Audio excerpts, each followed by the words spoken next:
Bem-vindos ao Meditando na Palavra.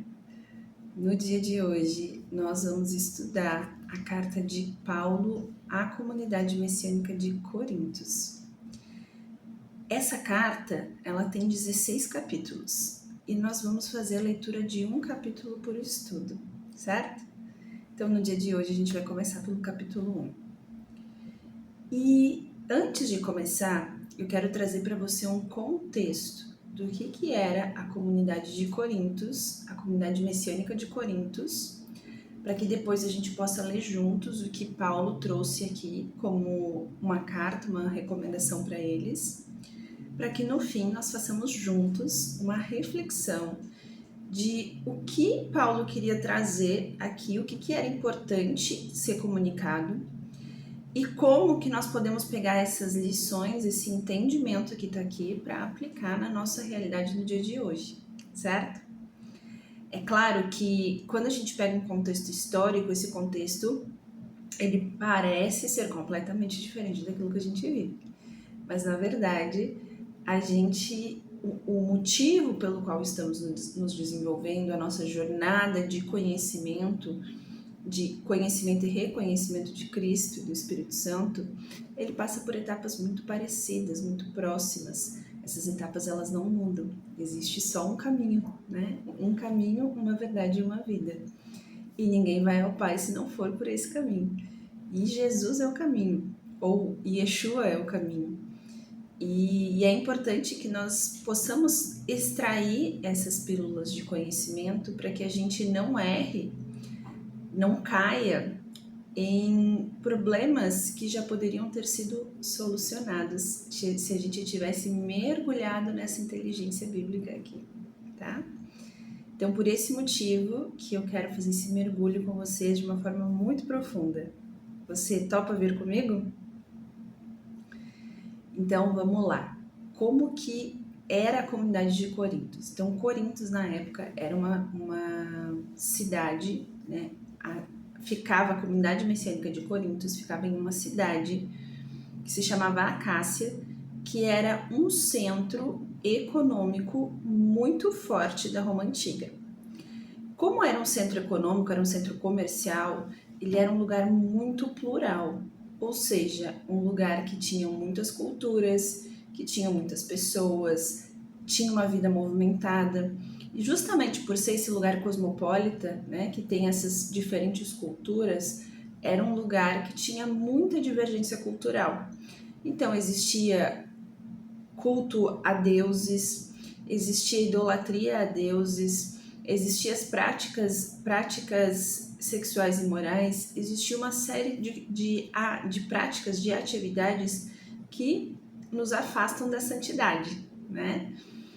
E ao mesmo tempo que existia toda esse contexto, foi uma comunidade cristã messiânica que cresceu muito rápido. Por que messiânica? Messiânica vem de Messias, né? Então Jesus era o Messias prometido ao povo de Israel.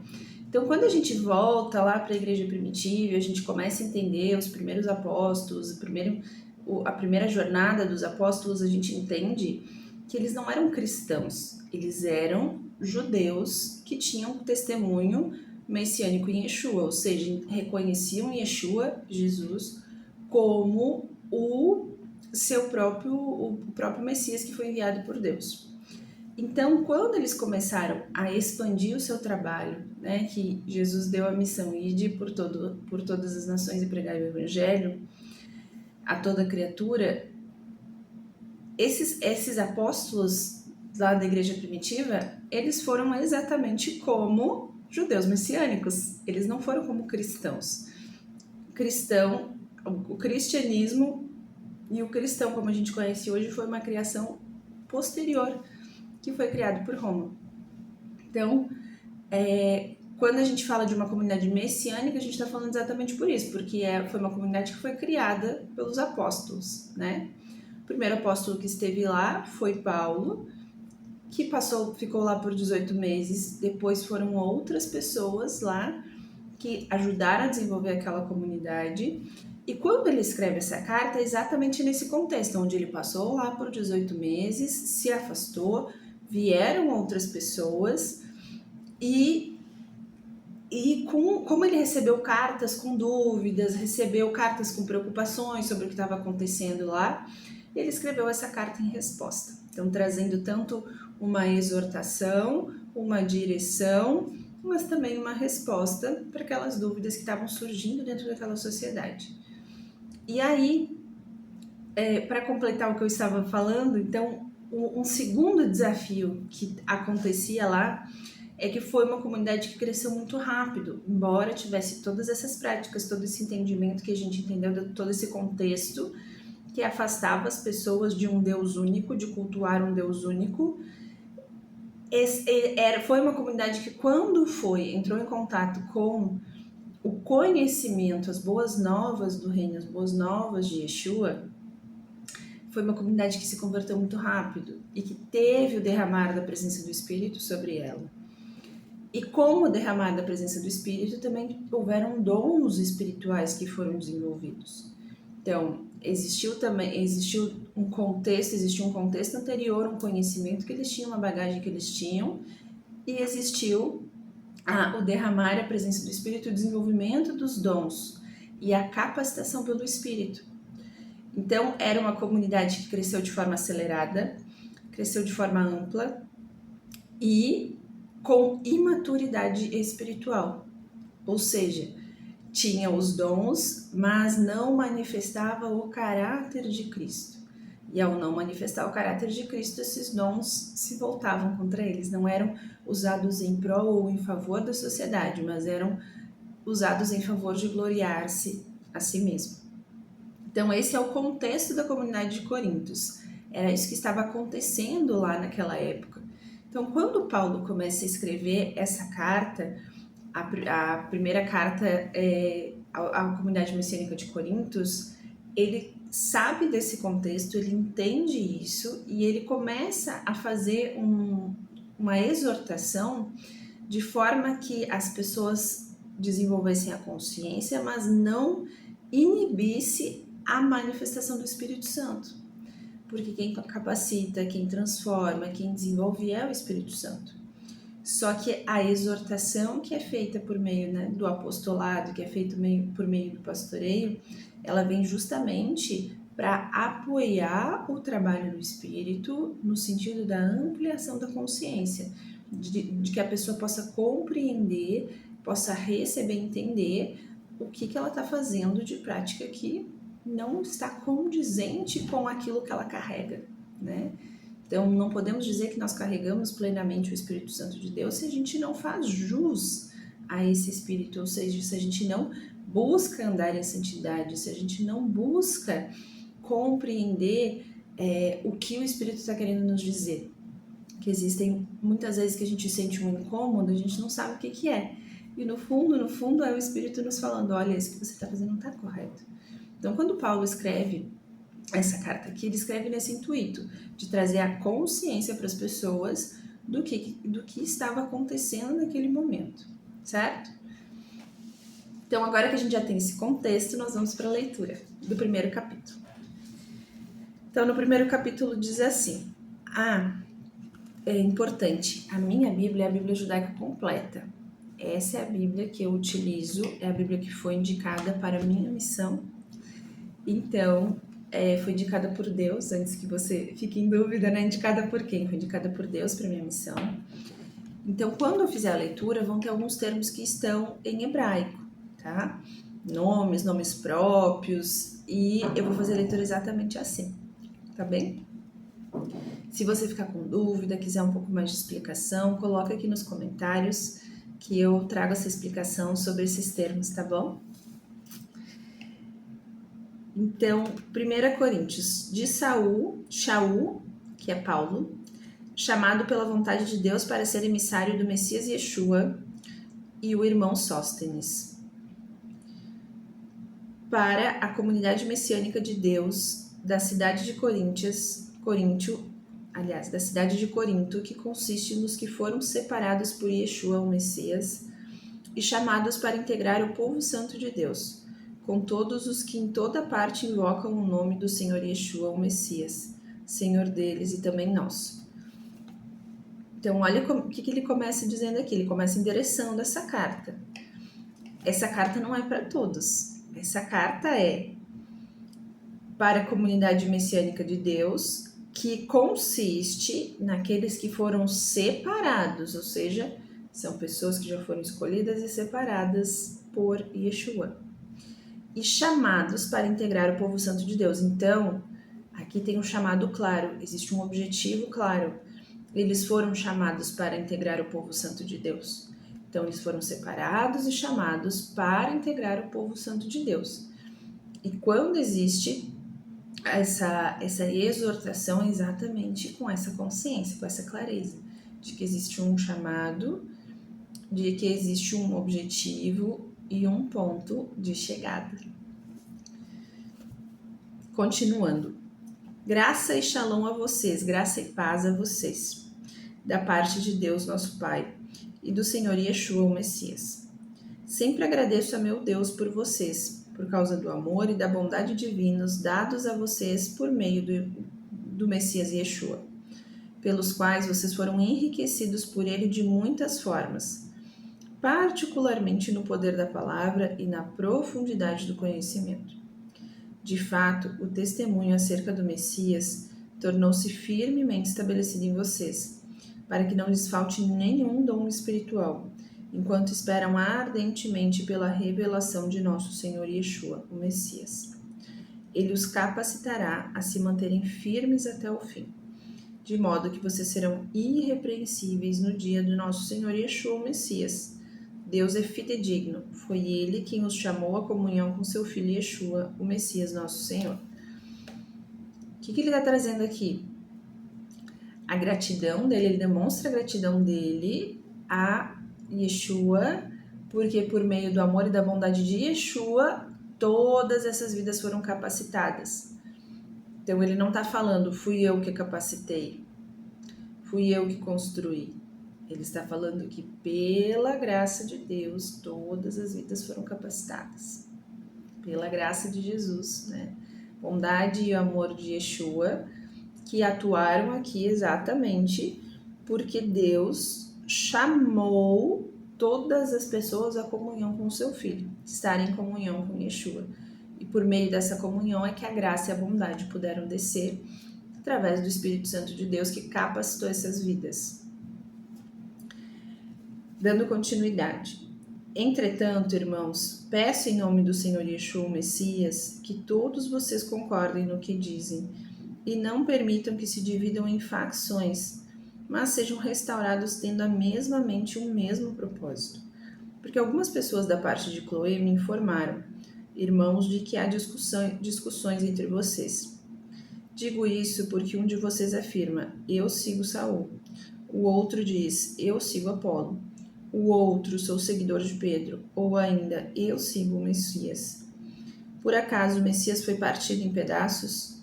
Saul foi posto em uma estaca por vocês? Vocês foram imersos em nome de Saul? Shaul aqui, né? Fala, Shaul é Paulo.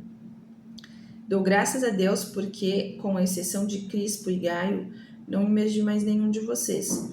E de outra forma, as pessoas poderiam dizer terem sido imersas em meu nome. Ah, sim, imergi Stefanas e os da sua casa. Além desses, não me lembro se imergi mais alguém. Porque o Messias não me enviou para imergir, mas para anunciar boas novas, e fazê-lo sem confiar na sabedoria que consiste em mera retórica, para não roubar o poder da estaca de execução do Messias. Porque a mensagem da estaca de execução é insensatez para os que estão no processo de destruição, mas para nós que estamos no processo de salvação, é o poder de Deus. Antes de dar continuidade, quero ressaltar aqui algo. Então, o que ele está trazendo aqui? Que todos vocês concordem, porque independente da pessoa que os orientou, que os trouxe conhecimento, quem os capacitou foi Yeshua. Quem os reuniu, quem os chamou, quem os levou para onde vocês estão foi Yeshua. Então, independente se você conheceu ele pela vida de Paulo, pela vida de Apolo, pela vida de quem quer que seja, não é a essas pessoas que você serve, mas sim a Yeshua. E olha que ponto importante aqui, né? Vamos ficar com essa consciência aqui. Vou terminar de ler essa carta e no final a gente vai fazer uma reflexão acerca de como isso afeta a gente no dia a dia. Como isso afeta hoje a gente ainda na sociedade de hoje, esse tema aqui, tá? Então vamos continuar. De fato, diz o Tanakh, destruirei a sabedoria dos sábios e inutilizarei a inteligência dos inteligentes. Aonde isso conduz o filósofo, o mestre da Torá ou qualquer dos pensadores de hoje? Acaso Deus não tornou a sabedoria deste mundo louca, porque a sabedoria de Deus ordenou que o mundo, ao fazer uso da própria sabedoria, não pudesse conhecê-lo? Portanto, Deus decidiu usar a insensatez do que anunciamos como meio para salvar os que vêm a confiar nele. Precisamente pelo fato de os judeus pedirem sinais e de os gregos procurarem por sabedoria, nós continuamos anunciando o Messias executado na estaca como um criminoso. Para os judeus, esse é um obstáculo, e para os gregos é insensatez. Mas para os que são chamados tanto judeus quanto gregos, esse mesmo Messias é o poder de Deus e a sabedoria de Deus, porque a insensatez de Deus é mais sábia que a sabedoria humana. Então aqui ele está dizendo, acaso vocês acham que não existe um propósito por trás daquilo que Deus está fazendo? Acaso vocês acham que não existe um plano por trás daquilo que Deus está fazendo? Vocês acham realmente que isso tudo é insensatez? Ou que existe um plano maior? E ele continua. E a fraqueza de Deus é mais forte que a força humana. Apenas olhem para si mesmo, irmãos. Observem a quem Deus chamou. Não são muitos de vocês sábios segundo os padrões do mundo, nem muitos de vocês detêm poder ou se vangloriam no nobre nascimento. Deus, porém, escolheu o que o mundo considera insensato, com o objetivo de envergonhar o sábio. Deus escolheu o que o mundo considera fraco, para envergonhar o forte. E Deus escolheu o que o mundo despreza por ser comum, ou considera sem valor, a fim de reduzir a nada o que o mundo considera importante, para que ninguém se vanglorie diante de Deus. E é por meio da atuação dele que vocês estão unidos ao Messias Yeshua. Ele se tornou para nós sabedoria da parte de Deus, bem como justiça, santidade e redenção. Portanto, como diz o Tanakh, quem deseja gloriar-se, que se glorie em Deus. E assim nós finalizamos esse primeiro capítulo, a leitura. E o que ele quis dizer para nós nessa última etapa? O que ele trouxe como entendimento? Aqui ele trouxe uma exortação à idolatria. A idolatria e a autoexaltação. O que ele está querendo dizer aqui? Que Deus faz as coisas da forma que ele decide fazer. E ele usa exatamente aquilo que muitas pessoas consideram como o forte, como que pessoas acabam olhando e idolatrando, ele usa exatamente aquilo como uma ferramenta justamente para quebrar essa idolatria. Então ele usa o oposto daquilo que as pessoas idolatram para levantar, para ressaltar, para exaltar, para que aí sim, a partir dessa exaltação dessa pessoa que era ou dessa pessoa, ou desse ser, ou dessa exaltação que eu digo aqui, não é a exaltação da idolatria, tá? Mas sim a exaltação de destacar esse conhecimento, essa pessoa, esse lugar, essa situação, que para muitas pessoas era loucura, ele usa exatamente para quebrar o ego, para quebrar a consciência, para quebrar o conhecimento aqui, e dizer assim, vocês não sabem de nada, a não ser que eu permita que você saiba. Então, em toda essa obra de Deus, Deus nos mostra o tempo todo a sua força e o seu controle sobre todas as coisas.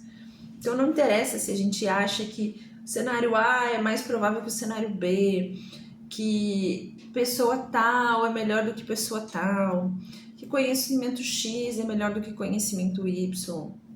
Não interessa. Isso para Deus não vale de nada. O que Deus realmente quer é que se compreenda que existe um único Deus e que a glorificação, a glória vem por meio dele. Que tudo que existe no mundo vem por permissão dele. Então, tudo que acontece, ou acontece porque ele quis que acontecesse, ou porque ele permitiu que acontecesse. Nada no mundo sai do controle de Deus. E aí, quando a gente pega esse entendimento, essa clareza, e a gente começa a trazer para os nossos dias de hoje, nós podemos colocar isso em vários âmbitos da vida. Mas algo que eu quero trazer como reflexão aqui, e que eu vejo muito acontecer, e que é o que mais separa o corpo de Cristo. O corpo de Cristo, quem são o corpo de Cristo? As pessoas que estão em comunhão com Cristo. O que mais separa essas pessoas é exatamente o entendimento de eu sigo a religião X, eu sigo a religião Y, mas a prática X, Y e Z não é uma prática correta. A prática X, Y e Z não é uma prática correta.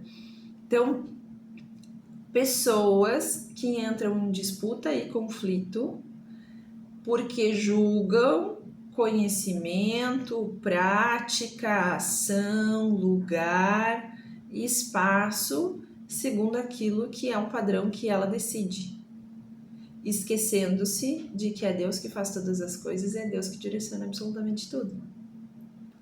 Então, muitas vezes, quando uma pessoa está em missão, e aqui eu trago uma experiência prática mesmo, daquilo que Deus me chamou a fazer. Muitas vezes, quando uma pessoa está em missão, Deus pede que ela faça coisas que, aos olhos humanos, seria loucura e seria exatamente o contrário da santidade. Só que é exatamente por ela fazer aquilo que ela ganha o conhecimento necessário para que ela execute o que ela foi chamada a fazer com excelência. Então, o Deus pega o conhecimento que o mundo considera louco e distorcido para trazer consciência. Da mesma forma, o contrário. Deus pega aquilo que era um conhecimento, uma consciência que é comum a todos e que todo mundo começa a andar e atuar debaixo daquela mesma consciência. E quando ele percebe que começa a existir um desvio de caráter e começa talvez existir começar uma idolatria ali, ele pega e ele subverte o conhecimento. Ah, mas ele contradiz a palavra, Adriana? Não, de maneira nenhuma. Ele não contradiz a palavra. Mas ele mostra exatamente caminhos diferentes para exercer aquela mesma consciência, só que de uma forma que as pessoas julgavam. De uma forma que as pessoas não acreditavam que era daquela forma. Ou achavam que precisava ser só da forma Y. Então, para Deus, quase nada é impossível. O que não é possível para Deus é mentir. Fora isso, Deus tem controle de todas as coisas. Deus é irrepreensível. Ele é o nosso modelo, né? Então, quando a gente coloca o nosso ego acima daquilo que Deus está fazendo, a gente corre o risco de cometer um erro muito grave, que é cometer não entrar em concordância com o Espírito Santo de Deus. E, na verdade, cometer uma heresia contra o Espírito Santo de Deus. Então, nós corremos muito esse risco, que é um risco muito grave. E é importante que a gente faça uma autoanálise, né? Existem muitas pessoas que estão sendo despertadas agora, nas últimas horas, né, nos últimos tempos, e que estão tendo um desenvolvimento muito acelerado, muito rápido. E de fato, sim, isso é muito importante, isso é muito rico, e glória a Deus por isso, que maravilhoso que Deus permitiu isso acontecer. Mas é importante fazer uma autoanálise. Será que, embora você tenha despertado e se desenvolvido rápido, você realmente está conseguindo manter maturidade? Você realmente tem maturidade em Deus? Você tem intimidade? Você tem alinhamento? Você tem uma construção interna para sustentar isso? Você tem conseguido se manter nesse entendimento, nessa compreensão? Você entende que Deus opera em todos os lugares? Ou você se mantém fixo em sirvo fulano, ciclano, beltrano? Se você se mantém fixo em pessoas? Será que você de fato ouve a voz de Deus ou você se mantém fixo em pessoas e no que aquela pessoa pode de fato te entregar? De fato, na verdade, pode na sua percepção te entregar, né? Porque ela só consegue entregar de fato o que Deus permite que ela entregue. Então, será que as suas escolhas estão sendo realmente em obediência ao Espírito Santo de Deus? E com esse objetivo de manter-se obediente, seguindo o Espírito Santo?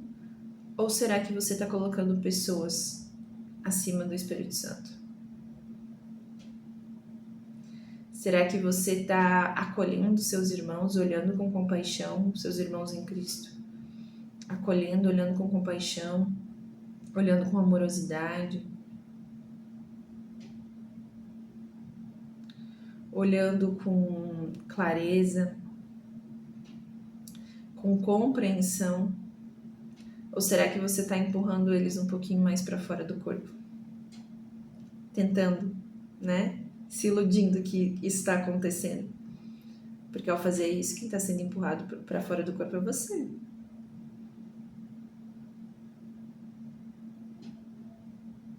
E aí? Quais lições desse primeiro capítulo de Coríntios, da primeira carta de Coríntios, nós podemos pegar para a nossa vida? O que do que a gente leu aqui faz sentido e se encaixa na nossa vida hoje e que a gente precisa ajustar? Eu deixo você com essa reflexão, com essa meditação. Recomendo que nesse momento você pegue um papel, uma caneta e você comece a escrever os insights que vêm à sua mente, que você percebe que você precisa ajustar, não olhando o colega, não olhando o que o outro precisa fazer, ou preciso falar com o fulano sobre isso, preciso falar com o fulano sobre aquilo, o ciclano tá fazendo tal coisa. Não é olhando para o outro, é olhando para você. O que você precisa ajustar hoje? O que você pode modificar hoje? O que você pode começar a restaurar na sua vida hoje? A transformação que a gente quer ver no mundo e que a gente quer ver do lado de fora, ela só começa a partir de termos isso estabelecido dentro do lado de dentro. Certo? Então, desejo para você uma excelente semana. Nessa semana ainda a gente vai ter um segundo vídeo, que é fazendo a leitura do capítulo 2. Então, se você não acompanha o canal ainda, se você não se inscreveu ainda, se inscreve aqui, ativa a notificação para não perder essa série, porque vão ter insights muito valiosos. E se você gostou desse vídeo, curte. E se você lembrou de alguma pessoa que precisa ouvir isso ou que precisa ter consciência disso, vai lá e compartilha o vídeo. Faz o exercício com você individualmente e só compartilha o vídeo com ela. Combinado? Uma semana abençoada para você.